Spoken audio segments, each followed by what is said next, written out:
तो स्टूडेंट्स, आप भी बीएससी फोर्थ सेमेस्टर के फिजिक्स के इम्पॉर्टेंट क्वेश्चन के वीडियो ढूंढ ढूंढ कर परेशान हो गए हैं, तो ये वीडियो आपके लिए है। वो फिर चाहे आप किसी भी यूनिवर्सिटी से बिलोंग करते हो, अगर आपका फिजिक्स का पेपर है तो ये वीडियो आपके लिए वेरी मोस्ट इम्पॉर्टेंट होने वाली है।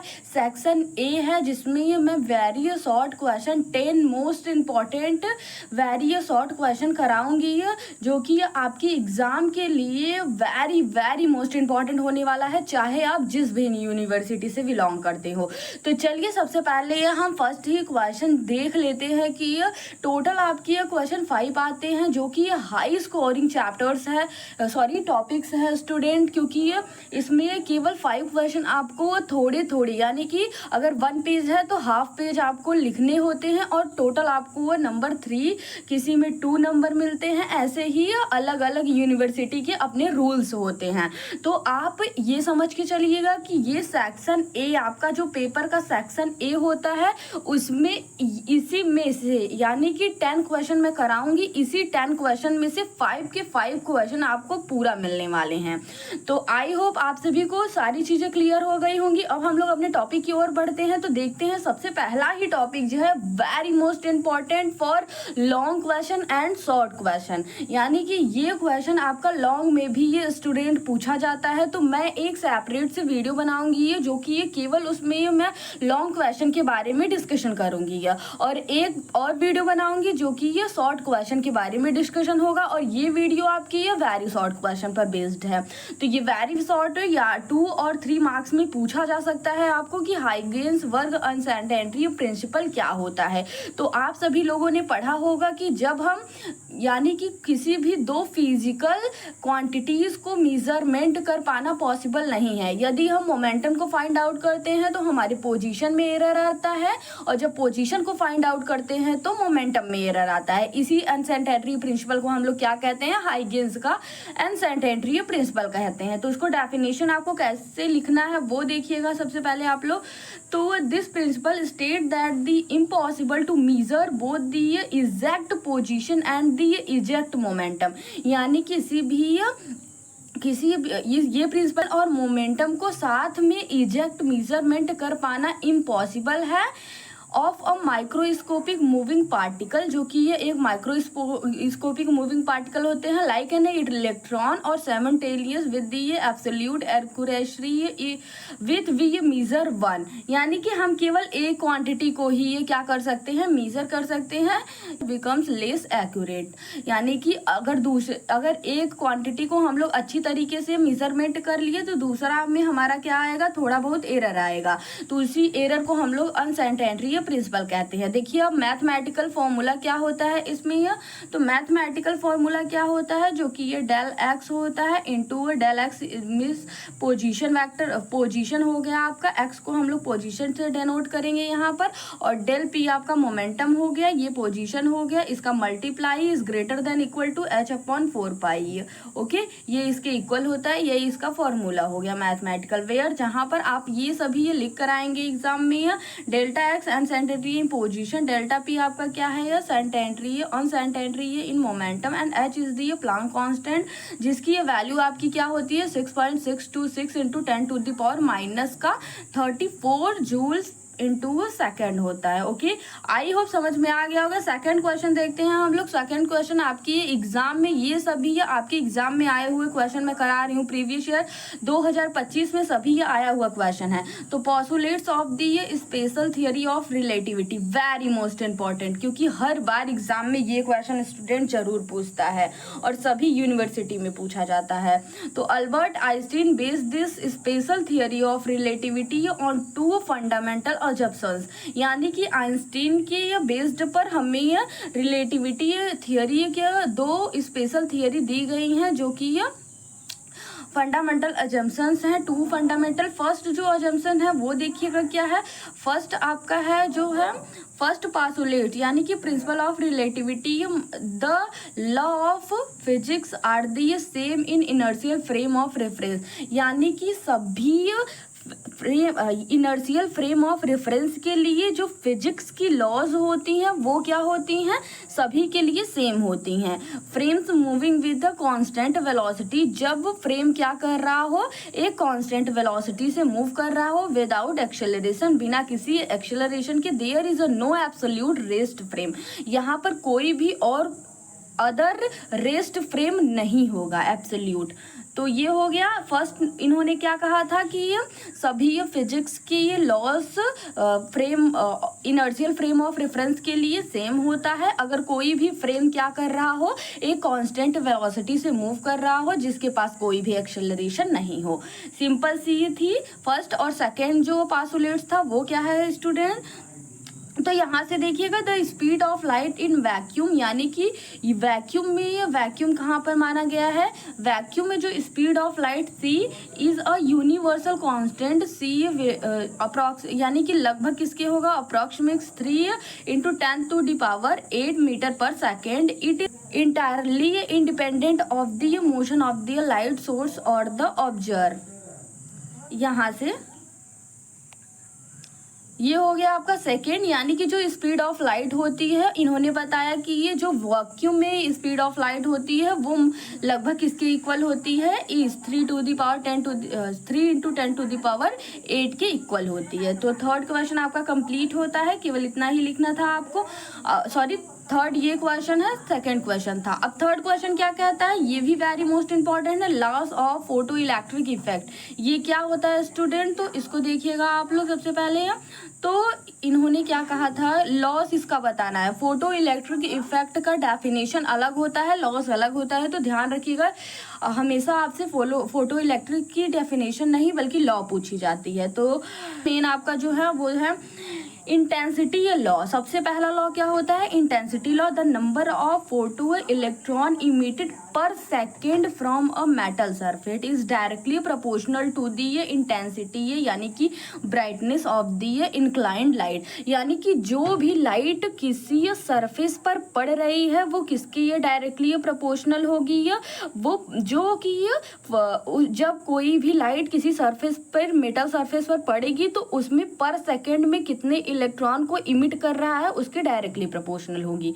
तो यही फर्स्ट लॉ कहता है, इंटेंसिटी का लॉ कहता है। अब यहाँ से देखिए second law, kinetic energies law, the maximum kinetic energy of emitted electron depend directly on the frequency of the incident light, not on it's intensity. यानी कि जो काइनेटिक एनर्जी लॉ होती है वो इंटेंसिटी पर डिपेंड नहीं करती, वो फ्रीक्वेंसी ऑफ इंसिडेंट लाइट पर डिपेंड करती है। उसका काइनेटिक एनर्जी किस पे डिपेंड करता है, वो इंटेंसिटी फ्रीक्वेंसी पर डिपेंड करता है। ओके, ये जो इंसिडेंट लाइट होती है। थर्ड जो है आपका वो क्या है, लॉस क्या है, या थ्रेशोल्ड फ्रीक्वेंसी। इसमें से कोई भी दो लॉ आप लिख सकते हैं, अगर 2 मार्क्स में पूछता है और थर्ड मार्क्स में पूछता है तो तीनों लॉ आपको लिखना है। तो for every metal there is a specific minimum frequency called the threshold frequency, यानी कि जब किसी हम बॉडी को the minimum amount of frequency provide करेंगे तो उसे ही हम क्या कहेंगे, थ्रेशोल्ड फ्रीक्वेंसी कहेंगे। जिसको हम न्यू किससे डिनोट कर रहे हैं, नॉट से। If the incoming light has a frequency lower than this, यानी कि जब जो इंसिडेंट लाइट होगी उसकी फ्रीक्वेंसी क्या होगी, थ्रेशोल्ड फ्रीक्वेंसी से लेस होगी, तो no electron will be ejected, तो कोई भी इलेक्ट्रॉन क्या इजेक्ट नहीं करेगा। तो इसी को हम लोग क्या कहते हैं, इसी को हम लोग कह देते हैं थ्रेशोल्ड फ्रीक्वेंसी कह देते हैं, meaning there is a no time lag. Okay, तो ये सिंपल सी डेफिनेशन थी ये, जिसको आपको लिखना है एग्जाम में। फोर्थ डेफिनेशन क्या है स्टूडेंट, वो देखिएगा। तो physical interpretation of wave function, यानी कि फोर्थ जो आपसे क्वेश्चन गिवन है एग्जाम में वो क्या कहा है कि ये physical interpretation of wave function का फिजिकल इंटरप्रिटेशन दीजिए। तो फर्स्ट को जो है आपका नेचर ऑफ साई। तो इन क्वांटम मैकेनिक्स में द वेव फंक्शन साई, ये साई को क्या कहा जाता है, वेव फंक्शन। तो represent the matter of wave associated with moving particle by itself, यानी कि जो साई होता है वो क्या रिप्रेजेंट करता है, the matter of wave associated with moving particle. ये हेडिंग वेरी मोस्ट इंपॉर्टेंट है, ये लाइन इसको आपको जरूर लिख कर आना है। तो by itself psi has no direct physical meaning और existence, it can even be a complex number. ये क्या है, एक कॉम्प्लेक्स नंबर ही है। ये डायरेक्ट क्या करता है, फिजिकल मीनिंग नहीं रखता है। ये डायरेक्ट क्या करता है, साई कोई भी फिजिकल मीनिंग डायरेक्ट नहीं रखता है।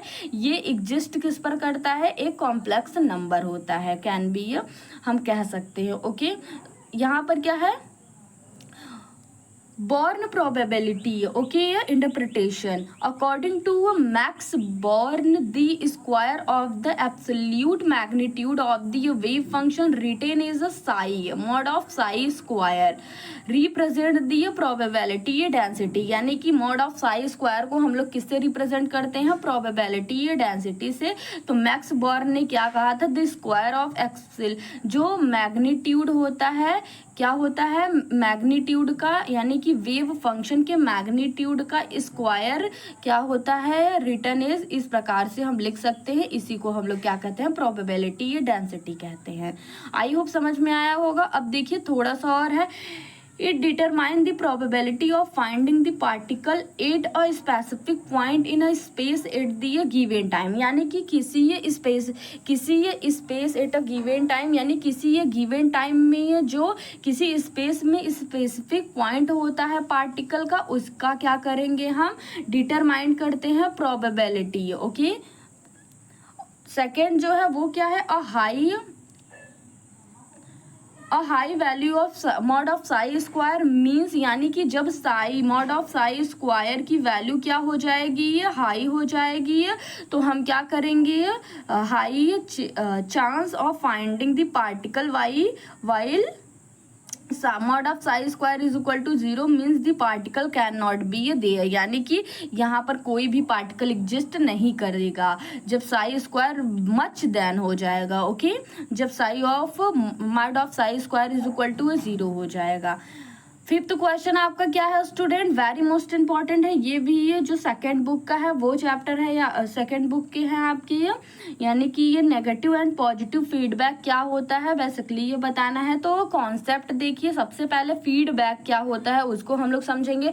तो feedback is the process of finding a fraction of the output signal back into the input stage of an electronic amplifier. यानी कि फीडबैक का काम क्या होता है, फीडबैक एक प्रोसेस होता है जो कि ये फाइंड आउट करता है किसी भी आउटपुट, जो जैसे मान लीजिए यहाँ पर हमने इनपुट दिया, यहाँ पर अगर फीडबैक लगा दिया हुआ है, सॉरी यहाँ पर कोई एम्पलीफायर, यहाँ पर फीडबैक लगा दिया हुआ है, तो ये आउटपुट सिग्नल को क्या करेगा, ये फीडबैक है हमारा, क्या है, यहाँ से मैं समझाती हूँ एक बार फिर से। तो ये देखिए, मान लीजिए यहाँ पर क्या कोई इनपुट हमने ये कोई भी रेज दिए, यहाँ पर हम लोगों ने कुछ लगाया हुआ है, यहाँ से आउटपुट हमारा निकला, फिर आउटपुट निकले, यहाँ पर हम अगर फीडबैक लगा देंगे, क्या लगा देंगे, फीडबैक लगा देंगे, तो इस आउटपुट वेव को ये फीडबैक के द्वारा जो क्या किया जाएगा, एम्पलीफाई कर दिया जाएगा। तो इसका आउटपुट क्या कर दिया जाएगा, एम्पलीफाई कर दिया जाएगा, सिंपल सी बात है। तो आई होप समझ में आया होगा। अब देखिएगा पॉजिटिव फीडबैक क्या होता है, तो the feedback signal is in phase with the input signal.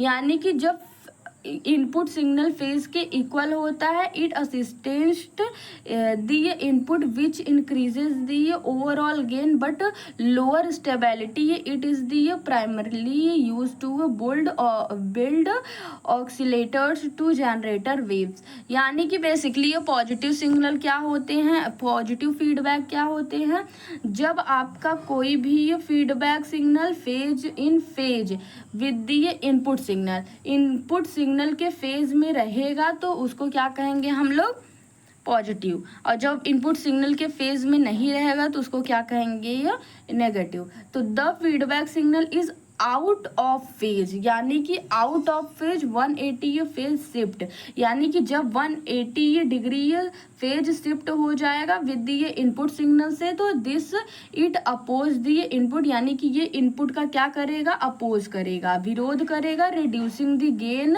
But significantly improving circuit stability and reducing noise. It is widely used in amplifier. इसका यूज किस में किया जाता है, एम्पलीफायर में।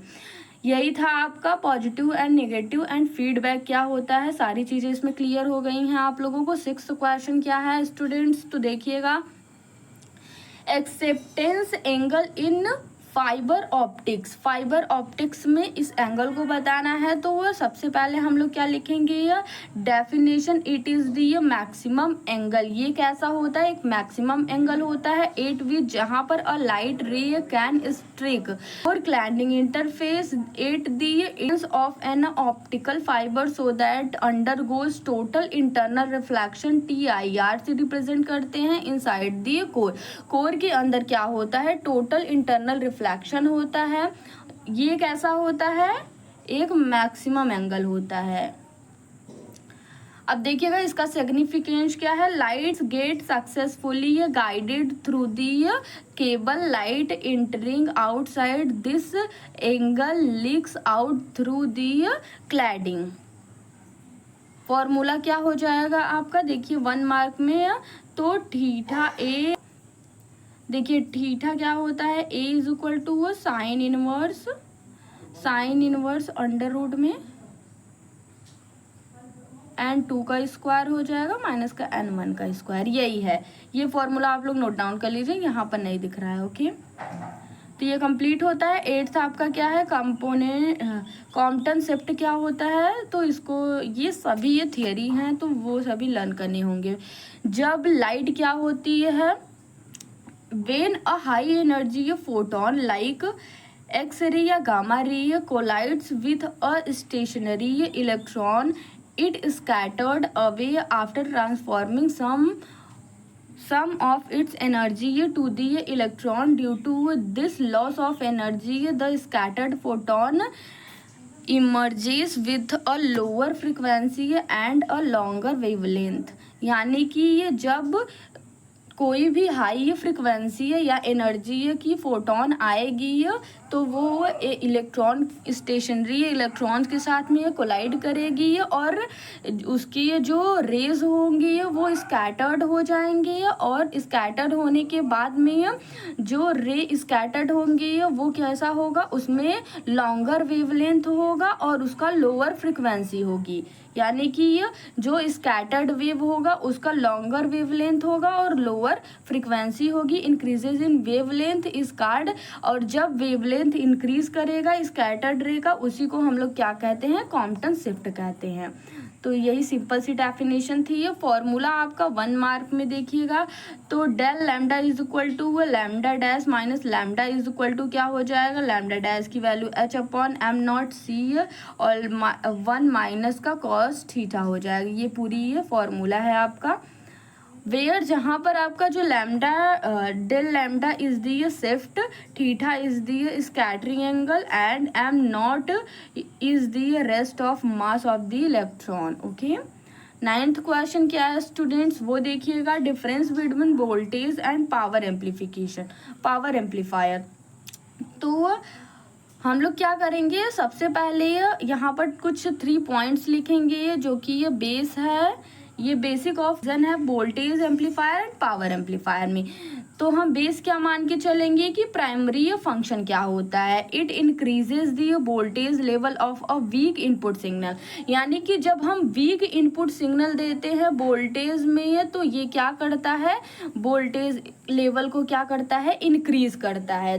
जब हम क्या करते हैं, वीक इनपुट सिग्नल प्रोवाइड करते हैं तो ये वोल्टेज लेवल को क्या करता है, इंक्रीज करता है। ओके, और इसमें क्या करेगा, जस्ट अपोजिट हो जाएगा। तो in increase the current and power level of the signal, यानी कि ये करंट और पावर को इंक्रीज करेगा, ये वोल्टेज को इंक्रीज करता है, ये पावर को इंक्रीज करेगा। ओके, तो यहाँ से देखिए ट्रांजिस्टर टाइप क्या होता है, uses small low power transistor, जो कि ये वोल्टेज एम्पलीफायर में है, और यूजेस लार्ज पावर ट्रांजिस्टर, ये किस में है आपका पावर एम्पलीफायर में है। तो ये सिंपल सी थी। और यहाँ पर देखिए एक और है आपका प्लेसमेंट स्टेज, प्लेसमेंट या stage used in initial stage of a circuit to boost weak signals, और ये always used in a final stage right before connecting to the load और स्पीकर्स, यानी कि स्पीकर वगैरह में यूज़ किया जाता है करंट वाले का, करंट का, और वोल्टेज का किस में यूज किया जाता है, इसका इनिशियल स्टेज में यूज किया जाता है, और इसका फाइनल स्टेज में। ये था सिंपल सा, ज़्यादा हार्ड नहीं है। 10th देखिए, जो 10th आपका है वो क्या है, ये बहुत बार आया हुआ है, ट्रांजिस्टर क्या होता है। तो ये शॉर्ट क्वेश्चन में भी आता है कभी कभी। तो और transistor is a 3 terminal semiconductor device, क्या यानी कि एक जो ट्रांजिस्टर होता है वो 3 टर्मिनल का सेमीकंडक्टर डिवाइस होता है, used either to amplify electric signals, जो कि इलेक्ट्रिक सिग्नल्स को क्या करता है, एम्पलीफाई करता है, या फिर to act as a electronic switches, या फिर ये एक इलेक्ट्रॉनिक स्विचेस के रूप में यूज किया जाता है। It is made by sandwich one type of semiconductor between two, यानी कि एक type of semiconductor and 2 types of semiconductor. यहाँ देखिए, it is made sandwich one types of semiconductor between 2 layers of opposite types, यानी कि जैसा कि PNP, यानी कि अपोजिट साइड में ये दोनों लगे रहेंगे, एक टाइप का सेमीकंडक्टर होगा N, और P 2 टाइप के जो अपोजिट साइड इसके लगे रहेंगे, यही है PNP and NP, PNP and PN। तो 3 मेन टर्मिनल्स क्या होता है, इमीटर होता है, बेस होता है, और एक क्या होता है, कलेक्टर होता है। तो इसमें इमीटर का काम क्या होता है, heavily doped and medium sized का होता है। इस जॉब इज सप्लाई, यानी कि इमिट चार्ज कैरियर को क्या करता है, इमिट करता है। एग्जाम में आप केवल ये भी लिख सकते हैं, इट इज इमिट या सप्लाई, इमिट करता है चार्ज कैरियर को। अब बेस क्या करता है आपका, it control the flow of charge, केवल इतना ही लिखिएगा, it control the flow of charge carrier को क्या करता है, चार्ज कैरियर को फ्लो को कंट्रोल करता है। कलेक्टर क्या कहता है, it's job it is to collect the charge carrier, ये चार्ज कैरियर को कलेक्ट करता है। समझ में आ गया ना तीनों। इमीटर क्या करता है, इमिट करता है चार्ज कैरियर को, बेस क्या करता है, चार्ज कैरियर के फ्लो को कंट्रोल करता है, और कलेक्टर क्या करता है, वो कलेक्ट करता है। तो यही था आपका ट्रांजिस्टर। ये 2 टाइप्स के होते हैं मेनली, PNP ट्रांजिस्टर। अब P layer is placed between 2 N type layer, conduction is mainly by electrons, okay. और यहाँ पर देखिएगा सेकंड जो है आपका वो PNP ट्रांजिस्टर है। इन N type layer is placed between 2 P type layers, conduction is mainly by holes के बीच में। जैसे कि यहाँ से बनाएंगे, अगर बना देंगे ब्लॉक डायग्राम बना देंगे तो और अच्छी बात है, आपको नंबर पूरा मिलेगा। तो यहाँ से ऐसे आप लोग ब्लॉक डायग्राम बना सकते हैं, ओके। तो यहाँ से देखिएगा मैंने एक सैम्बल लिया हुआ है ट्रांजिस्टर का, जो कि ये PNP का सैम्बल है। यहाँ से देखिएगा ये NPN का सैम्बल है। तो यहाँ से देखिएगा ये आपका बेस हो गया, यहाँ पर कलेक्टर हो गया, यहाँ पर इमीटर। इसका देखिएगा सिंबल ज़्यादा, ये जो एरो है ना, यही वेरी मोस्ट इम्पॉर्टेंट है, इसको ही आपको दिखाना है। NPN में जो एरो रहेगा वो इमीटर के साइड में रहेगा, और PNP में जो एरो रहेगा वो इधर बेस के साइड में रहेगा, इमीटर से बेस के साइड में रहेगा, ये बेस से इमीटर की साइड में रहेगा। ये ध्यान रखना है आपको। दोनों सैम्बल अच्छे से स्क्रीनशॉट ले लीजिए, लर्न करके जाइएगा। और ये एक और क्वेश्चन देख लीजिएगा आप सभी, ये कि एम्पलीफायर क्या होता है, ये वेरी मोस्ट इम्पॉर्टेंट ये भी है। यानी कि इस पूरे लेक्चर में जितने भी टॉपिक्स कराए गए हैं वेरी मोस्ट इम्पॉर्टेंट है। पूरी प्रीवियस ईयर क्वेश्चन आपसे कराया जा रहा है, प्रीवियस ईयर में यही सब वेरी शॉर्ट क्वेश्चन में पूछा गया है। तो डेफिनेशन लिखेंगे, an amplifier is an electronic device, ये एक इलेक्ट्रॉनिक डिवाइस है और circuit use to increase the strength या amplitude of a weak electric signal voltage current, यानी कि सिग्नल्स में क्या क्या आते हैं, वोल्टेज आता है, करंट आता है या फिर पावर आता है। वोल्टेज, करंट, पावर को क्या करता है, weak voltage, weak current, weak power को ये एम्पलीफाई करके ये इंक्रीज कर देता है। इसी को हम लोग क्या करते हैं, एम्पलीफाई कहते हैं। तो विदाउट चेंजिंग शेप, यानी कि बिना, इसको मेन है ये आपका विदाउट चेंजिंग शेप, इसकी ये शेप में बिना परिवर्तन किए इसको क्या करते हैं, इंक्रीज कर देता है फ्रीक्वेंसी और वेव फॉर्म, यानी कि इन सभी को ये चेंज नहीं करता है। तो यहाँ से देखिएगा बेसिकली इसका सैम्पल जो रिप्रेजेंटेशन है कुछ इस तरीके से है। यहाँ पर एक डायोड लिया गया है, ये एनोड है आपका, ये कैथोड है आपका। तो यहाँ से रेक्टिफायर हो जाएगा आपका, जो कि ये हिस्सा आपका माइनस का हो जाएगा, ये पॉजिटिव हो जाएगा, यही है आपका। तो ये रेक्टिफायर है, ये बना दीजिएगा तो अच्छा एग्जामिनर नंबर देगा। तो ये टोटल के टोटल 10 to 11 क्वेश्चन थे, जो कि ये काफ़ी मोस्ट इंपॉर्टेंट थे आपके एग्जाम पॉइंट ऑफ व्यू से। ये आई होप आप सभी लोग समझ गए होंगे। ये कहीं भी डाउट रह जाता है तो आप लोग कमेंट बॉक्स में कमेंट कीजिएगा। अगली वीडियो देखने के लिए चैनल को ज़रूर से सब्सक्राइब कर लीजिएगा, ताकि अगली वीडियो की नोटिफिकेशन आप तक ज़रूर से पहुँचे और वो वीडियो मिस ना होने पाए, क्योंकि ये ईच क्वेश्चन आपका या तो 7 मार्क्स का होता है या फिर 5 मार्क्स का होता है। तो वो शॉर्ट टाइप के क्वेश्चन होंगे ये, जिसमें कि आपको 5 क्वेश्चन अटेम्प्ट करने होते हैं और 5 मार्क्स का होता है या फिर 7। तो अगर 7 मार्क्स का हुआ तो 35 नंबर आपके हो जाएंगे, अगर 5 मार्क्स का हुआ तो 25 नंबर आपको मिलेंगे। तो उस नंबर के लिए आप लोग ज़रूर सब्सक्राइब चैनल को कर दीजिएगा, अपने दोस्तों में शेयर कर दीजिएगा, ताकि उन लोग भी अच्छे से अपनी प्रिपरेशन कर सके। तब तक के लिए आप सभी अच्छे से पढ़ते रहिए। जो भी ये डाउट होता है वो कमेंट सेक्शन में कमेंट कीजिएगा। Thank you so much.